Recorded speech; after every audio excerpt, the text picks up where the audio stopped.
What is going on, everybody? Welcome back to another.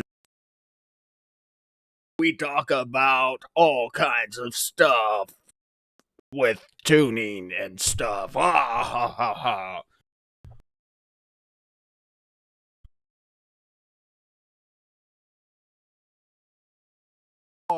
There we go. Uh-oh. Hello. Okay. Any big deliveries? Are you kidding me? I didn't get... Okay. I know what you're talking about. And we're going to have big deliveries of engine parts. So I'm so tired, so sleep deprived. Look at the bags under my, like, I got raccoon eyes going on because of the sleep deprivation from dog life. So who we got? We got Mike Schmidt, Joe, ICT, Kim, and Bernard. What's going on? And everybody else is showing in up after this. So lots of car parts for the motor. So I pulled the pup's doing good. Thanks, Schmidt. Doing good. Thanks for asking. I pulled the motor out of the Chevelle last Friday. And the idea was the small block is like, oh, you know, this thing leaks like a sieve, a colander, if you would. It leaks bad. And so I was like, I'm going to pull this thing out and throw some seals on it, replace the rear main, stuff like that. You know, it took me like two hours to get that motor out. Easy peasy, lemon squeezy. Got it out. And if you follow me on Instagram, you probably already know this. Got it out to find out that it had a 307 in it, not a 350. Which it was originally a 350 car. Well, Andrew. Thanks, Tommy. So, here I am in a predicament where I'm not going to put expensive parts on a 307 because it's a complete total waste of time. So I pivot, you know, over here. I've got a 350 on an engine stand. It just so happens to be the 350 out of the Smoke Monster. And for those of you that have been around long enough to know why it was called the Smoke Monster is because that motor smoked bad. Thanks, AZ. Thanks for showing up to the live show. So that motor smoked real bad. So I was like, you know what? Got 350 on stand. Let's just start tearing into it. So I tear this 350 apart, and it's clean. Clean. I get to the bottom end, and the rods are marked. So it's been rebuilt at some point in time. All the bearings look brand new. I would guess that it had 1,000, maybe 2,000 miles on it because I didn't put any miles on the 350. So I pulled the slugs out of it. And I think it was the number 5 piston had a broken ring. Lo and behold, we have a source of the Smoke Monster smoke, a broken ring. So, what did I do at that point in time? Well, I did what any dumb car person would do. I jumped on Summit and just started ordering parts piecemeal. And so we're going back together. I'm probably not going to get to it this weekend because I'm going to Indianapolis to hang out with the Elite Tune School guys and do the 5th Gen GM course. But I ordered everything. No. New rings, new pistons, new rods, same crank. We're bumping the compression ratio up. It's going to be around 10.5 to 1 compression with the heads I've got already. And the heads, I'm trying to think, it's a company that's no longer in business. They were bought out by Comp Cams. And in fact, they're from Andrew's side of the world and Bernard's side of the world. They're either from Australia or New Zealand. They were a heads company back in the day. And they go by RHS now, I think, is what they got rebranded whenever Comp bought them, because Comp also owned RHS and it had been But that's neither here nor there. So I've got a very, very nice set of heads. So we're, as I said, new cam, new heads. The only thing that's staying in there that's going to be the same is the block and the crank. So, and honestly, it should go together pretty quick. Thank you, ICT Car Guide, Pro Action heads. And the heads are fully hand ported and blended to an Edelbrock Victor single plane intake manifold. It'll be, I'm guessing, a 400 to 450 horsepower whenever it's all said and done. Went with a Howard's cam, roller lifter cam conversion, all that fun stuff. So that's part one of big news. Why would my commanded EQ be 0.87 when my table is set to 1.15?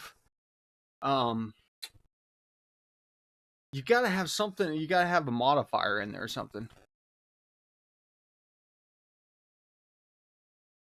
When I put my truck in reverse, I literally have to clutch in while reversing 100% of the time, or it will die.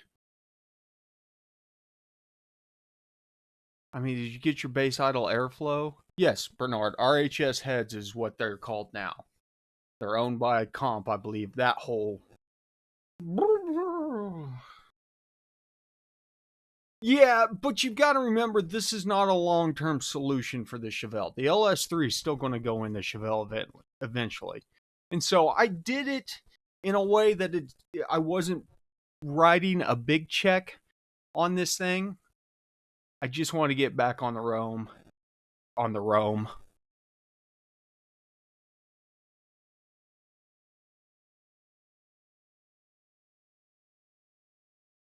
Yeah, did the math check out? God, don't get me talking about math again. Calculator. 1 divided by 1.15 equals 0.869. So that is correct. So if you were here last week, we talked about that we had a new vehicle coming to the garage. I regret to inform you that the Corvette fell through. There will be no C5 Corvette. And for a particular reason, if you follow my Instagram feed, you may have seen a teaser because I bought a Hellcat of all things.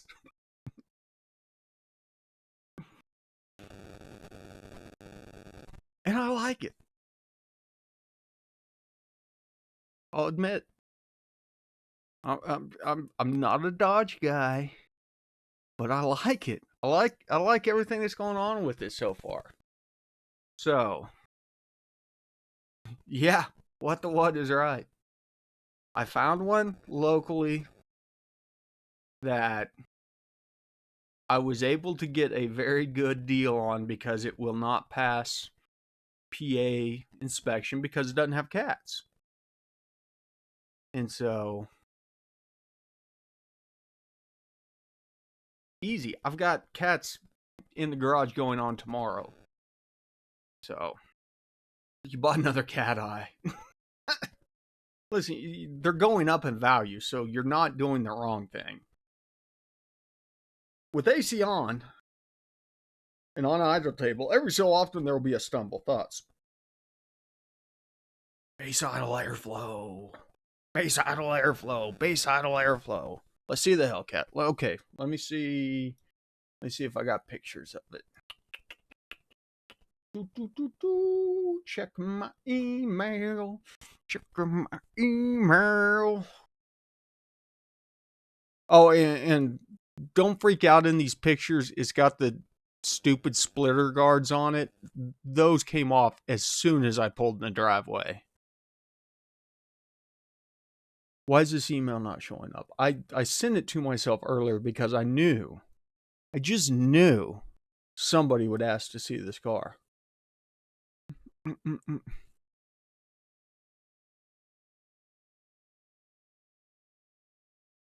Did I send it to the wrong address? I've got too many email addresses. That's the problem. Let's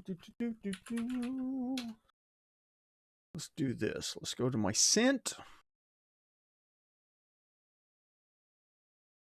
And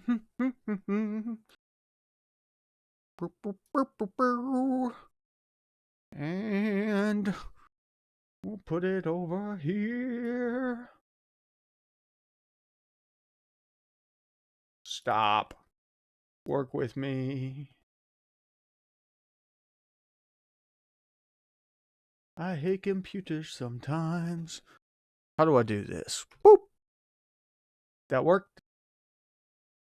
There she blows. Wah, wah, wah, wah, wah, wah, wah, wah, wah, wah, wah, wah.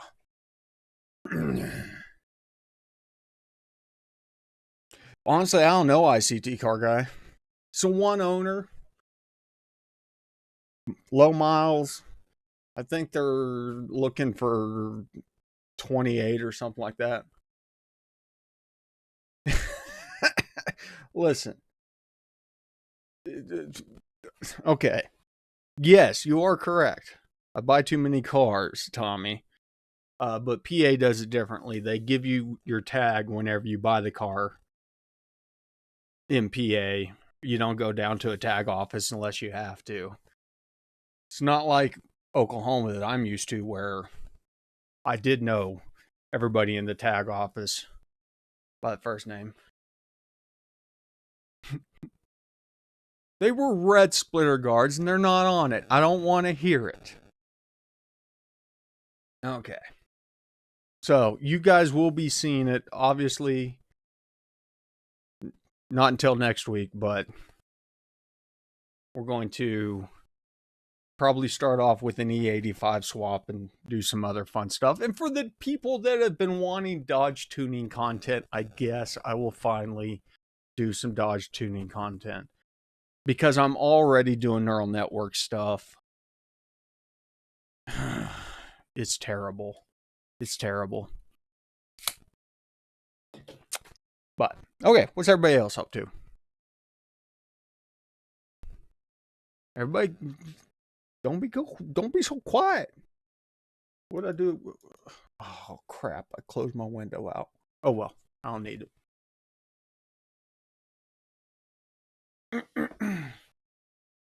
I mean, you guys are going to be quiet. I'm going to be quiet, too.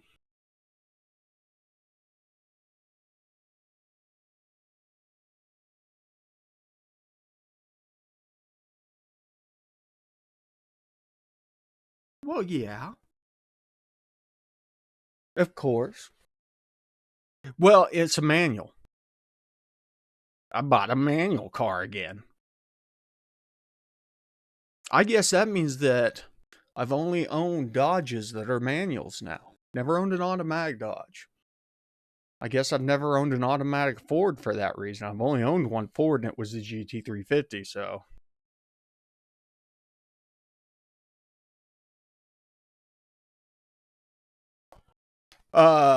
Now that the temps are coming back up, I'm running rich?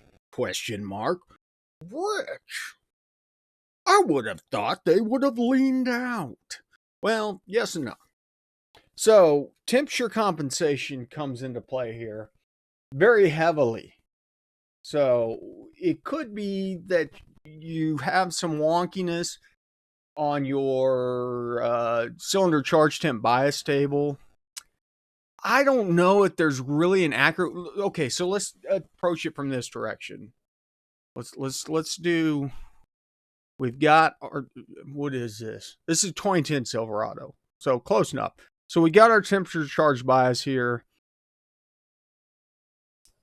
and this is what skews you from your IAT to your ECT. So you can try forcing it towards one or the other more to see if that makes a difference.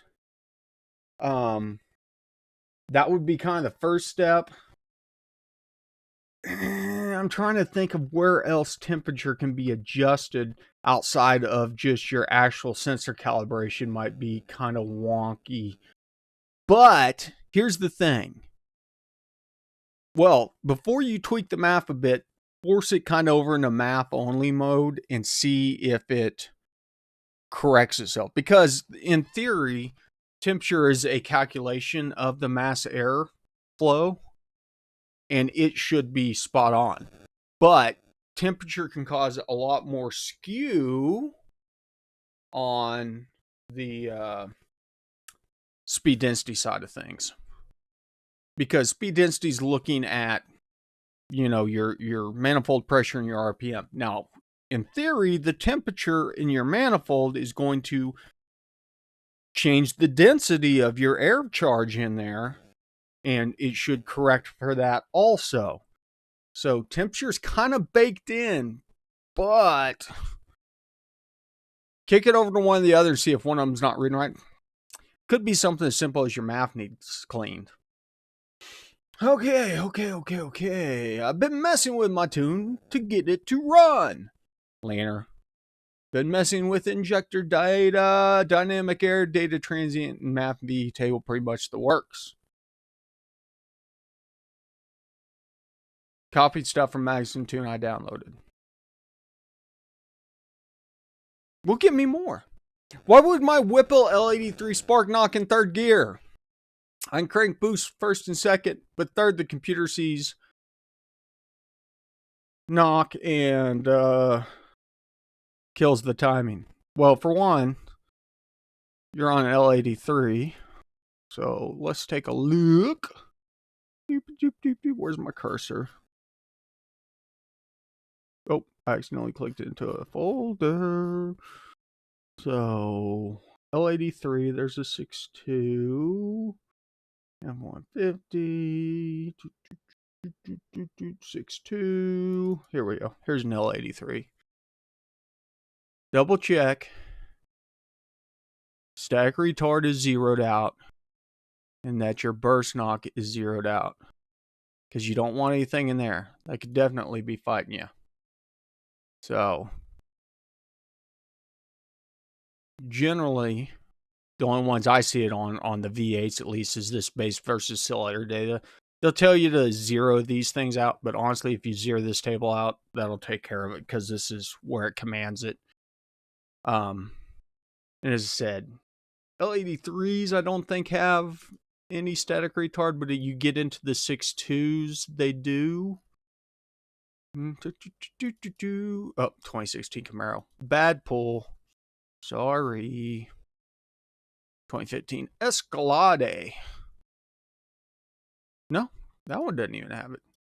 Corvette, maybe?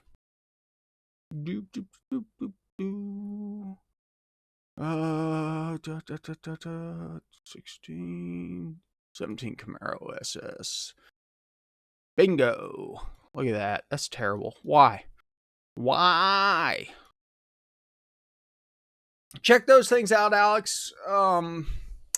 But also keep in mind, something that could be causing you issues is straight up load.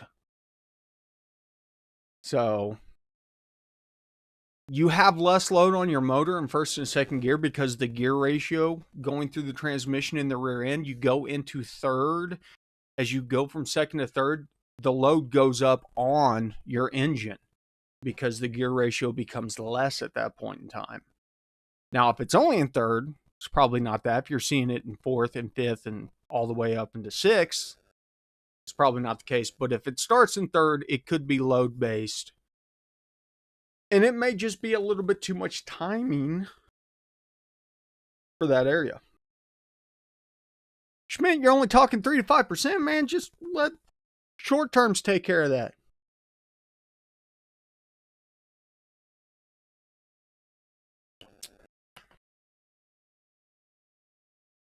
Ooh.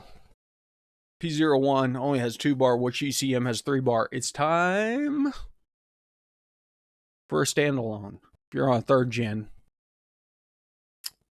ditch. If you're on a third gen and you need 3 bars of boost, ditch the factory ECU. It'll save you a motor. May sound expensive at first, but it's cheaper than a new motor. Only one way to find out if knock is real. Turn it up and see if the engine blows up. Or turn it down and see if it goes away. Or put race gas in.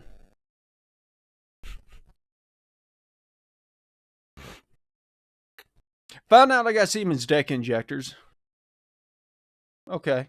Download the injector data, put it in the tune.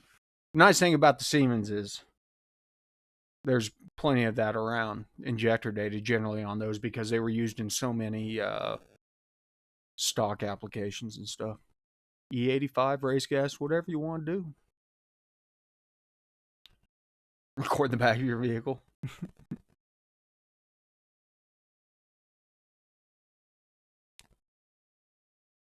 Where is everybody tonight? Why? How do we only got 23 people in here? What's going on? I cut my nap short for this.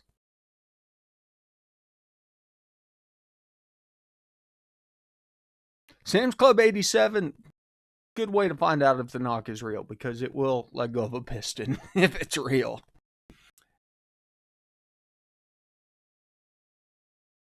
Oh man, had a boost controller save a motor from getting renovated due to a faulty TPS on Gen 3.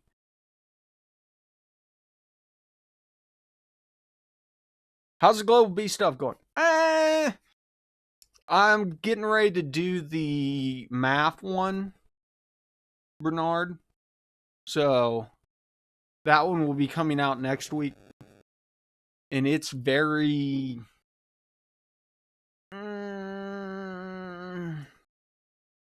it's very subjective, I guess. I don't know how to put it. It may work. It may not.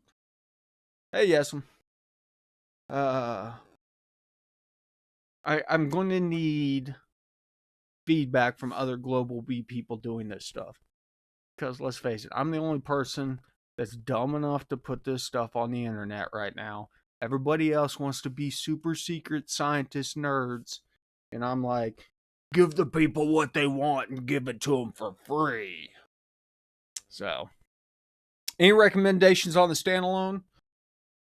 Due to prior engagements, and I'm not allowed to comment on the state of the current standalone market. But people can put their thoughts in the chat, and I won't say anything about it, Joe. Oh, okay. Nice, Mike. That's the one, like, literally, if that's, you're working on an older carbureted car and you want to keep it quick and easy, is like, that's a cool way to do it. Stuck in idle mode and boost controller stopped it. Oh, yeah. Yeah. Oh, yeah.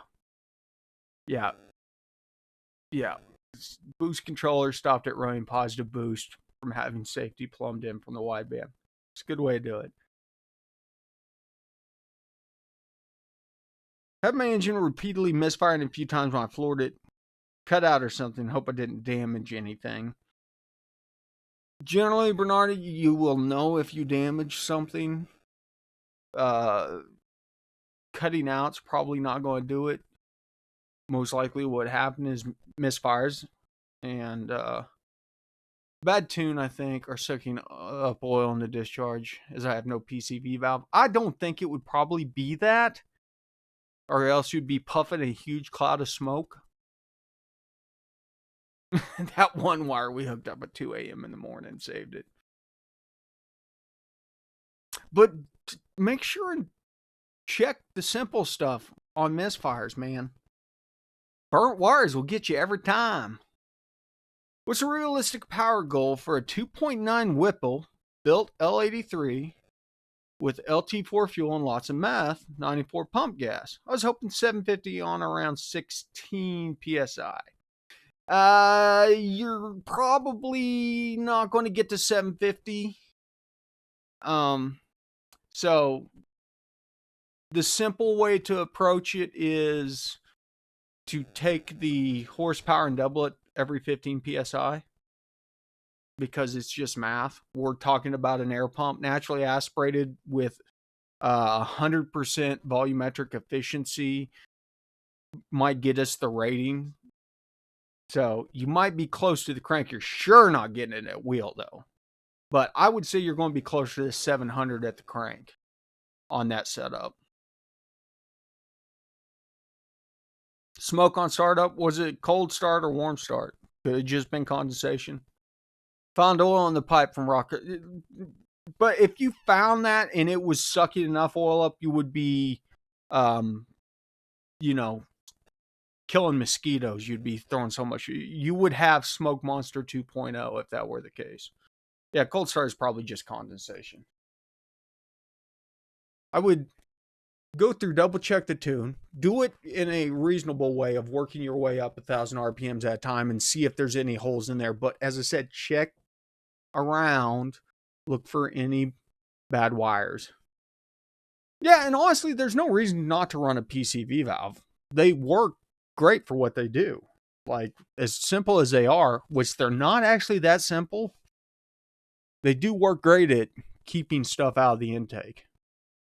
So I run them on everything. Oh, 8:23. My bed is calling me. I'm gonna sleep like a baby tonight. What else you got? What else you got? Bring it, bring it, bring it, bring it, bring it, bring it, bring it.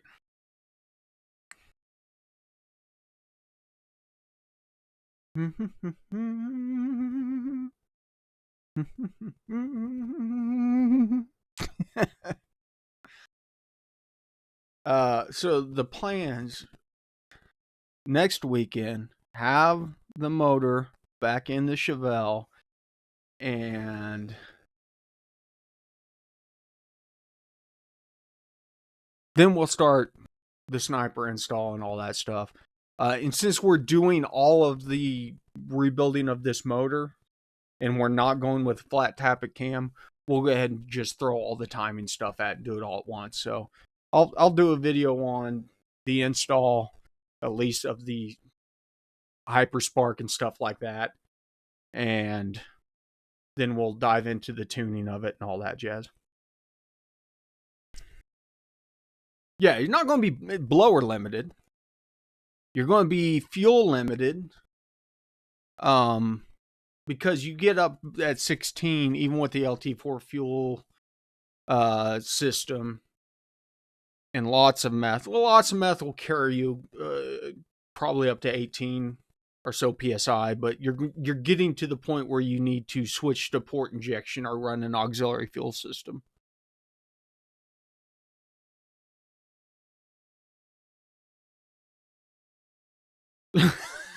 Mad Russian Garage 54 making wooden pistons to put in their Lada.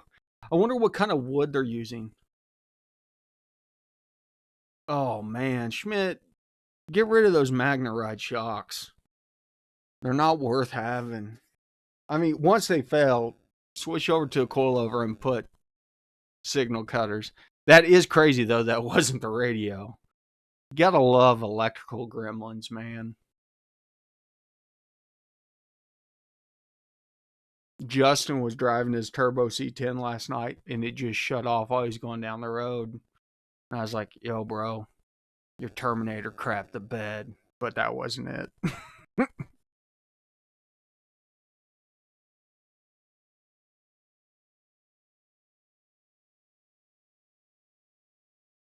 Oh, OEM for $8, and it wasn't 8 $1 bills, I can tell you that much. Those Magneride shocks are so expensive. Oh, they are putting a stainless steel cap on them. I don't know though. How are they going to get them to seal? I've got so many questions about these wooden pistons. And like the temperature, like coefficient of expansion based on temperature with wood. They did it once before and they burnt. Well, I mean, obviously they're wood, but it did get up and running. They're putting grooves and rings in it. But I'm not worried about that. Yeah, I'm worried about like if there's any moisture left in the wood as they heat up, they're going to shrink. What's the easiest way to disable those Magneride shock messages? You got to get the simulators and plug them in and place the Magneride. There's no way to do it and maintain the operation of MagRide, that's all right, Chris. You didn't miss much. I don't know if resistors are enough to work. They might be, depending. What year is it? Probably lasted 5 minutes. Yeah, I believe that. What up, SB? Do you think I need to tune my LS3 Camaro for NOS? I'm getting a wideband for the AFR and kill switch module, so if it's lean, it won't shoot NOS. If it's too rich, it won't shoot. Thoughts? How it really depends on how much you're spraying. Okay, you're spraying a west shot. The big thing on that is timing.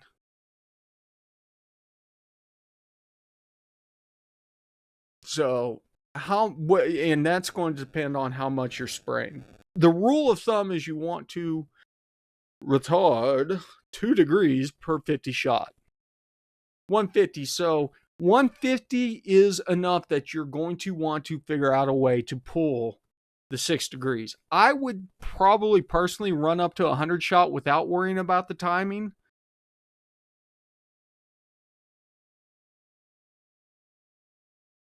Oh, yes. So keep that in mind. There are guys out there that have IAT relays. Yeah, if the timing's high, that's going to be your problem. You need to dial it back 6 degrees for a 150 shot. Good man, good answer. It is Nitrous Express. But they make there's some people out there that makes a module that plugs into your IAT, and whenever you push the button, it basically forces the IAT into a fault state. And so what you do is, let me jump over to the whiteboard and I'll show you real quick. We come up underneath Spark here. We look at our base IAT table, and generally what you're going to have is, this is zeroed out. Actually, I should do it the other way. Go 0 this way. So whenever you put that switch in there that faults your IAT table, it'll fault it to like -40, and then you just come in here and do like not 6, because that would blow your motor up. -6. And then this is a modifier table of your base timing table, and so it will cause it to pull 6 degrees out whenever that's active. So does that make sense? It plugs right in, and you'll wire it up. It's a relay, and it might have a resistor. That stuff you won't really have to worry about. It should just plug in line to your IAT, and whenever you're not using nitrous, your IAT signal gets passed to your ECU, and then whenever you do hit the nitrous button, it basically shuts off the IAT and sends it a set reading. Now, what you want to do before you go out and spray, keep the nitrous bottle off, go out, hit the button, and see what your IAT reads like in the scanner to verify what row it uses. Because, you know, we're operating generally up in this range, and it may only pull it down to like -18 or something like that. So, but you kind of get the idea behind it. Yep. Exactly. My buddy Mario makes one. Open a new window. This will be kind of our last thing. I've talked about this in the past on Mahika Motorsports. I can never remember what it is. It's not Mahika.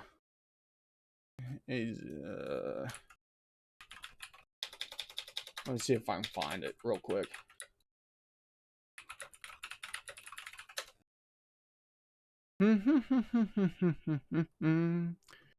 I'm looking.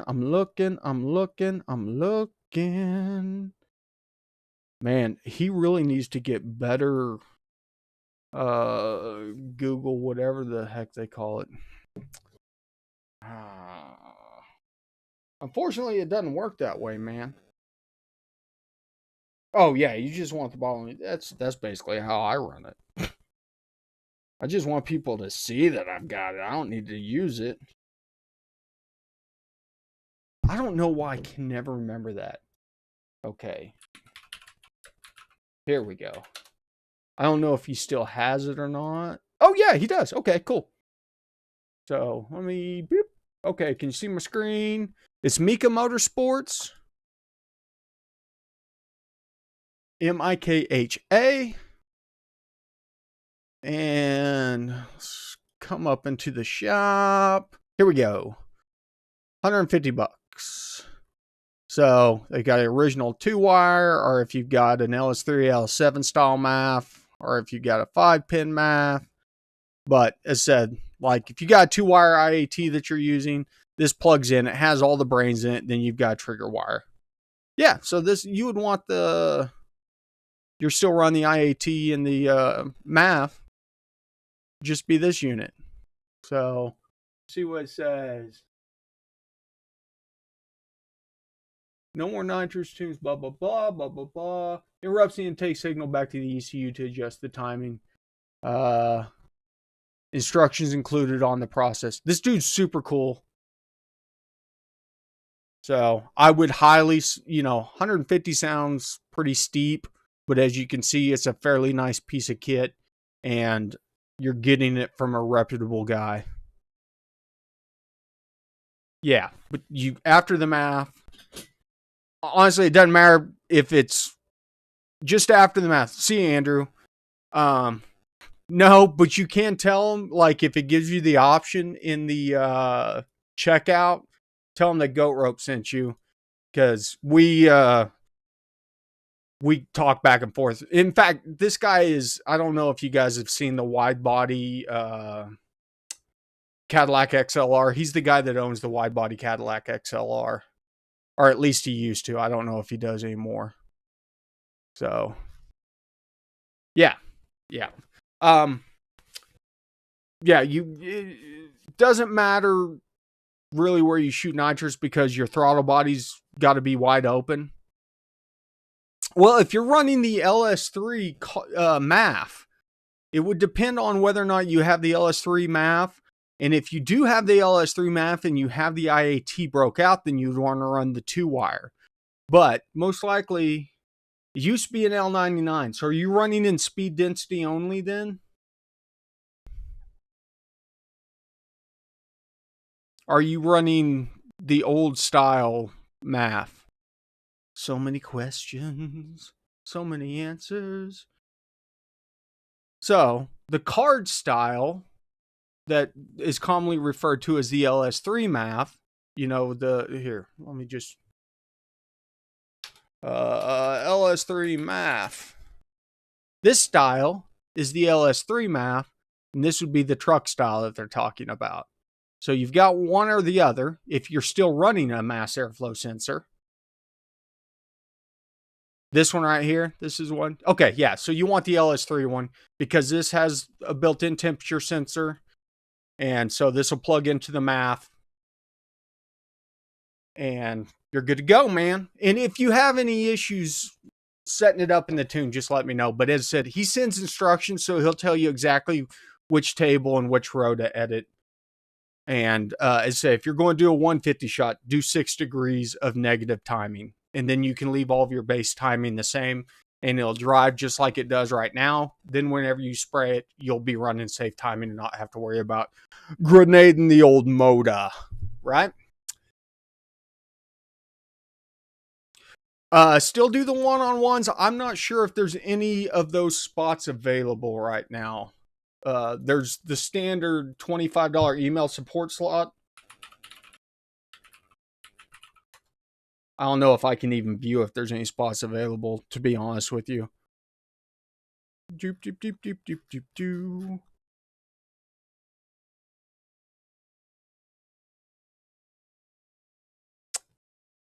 Yeah, it doesn't.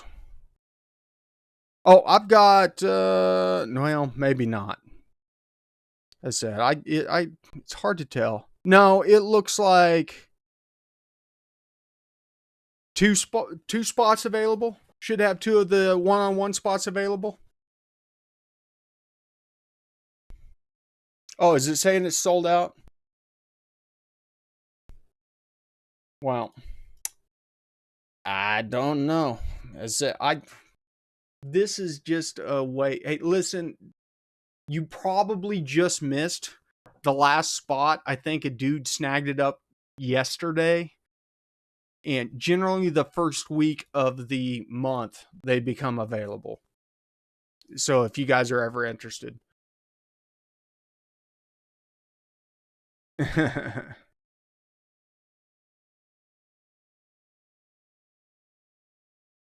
Okay. I'm going to bed. On that note, hold on. Let's see. Yeah, bought the math card, OTR, but. Okay, cool. Driving plane on the radio. You shouldn't be texting. Everything's adapted now. I heard you say Magna Ride. I had to replace those sensors. Will it adapt itself? I don't know what you're asking about. But message me if you want something. I think it's easier to put the mathless tune back in, but I'm determined to get the hybrid VE math tune to work. Listen, I don't have enough time to go over this. Could I still use E85 with NOS? Of course you could. You need to have different jets on a wet kit, though. Keep that in mind. Your table that shows you the fuel jet to run is based on gasoline. You're going to have to have a bigger jet for your E85. You may have to call Nitrous Express and ask them. I don't know if they send out tables for that, but 100% you can. So, okay. We're calling it a night. I will be gone all weekend. I'll be back next Thursday. You guys know the drill. Thanks for stopping by the garage. Remember, ABT, always be tuning. And I bet the in-screen music still does not play.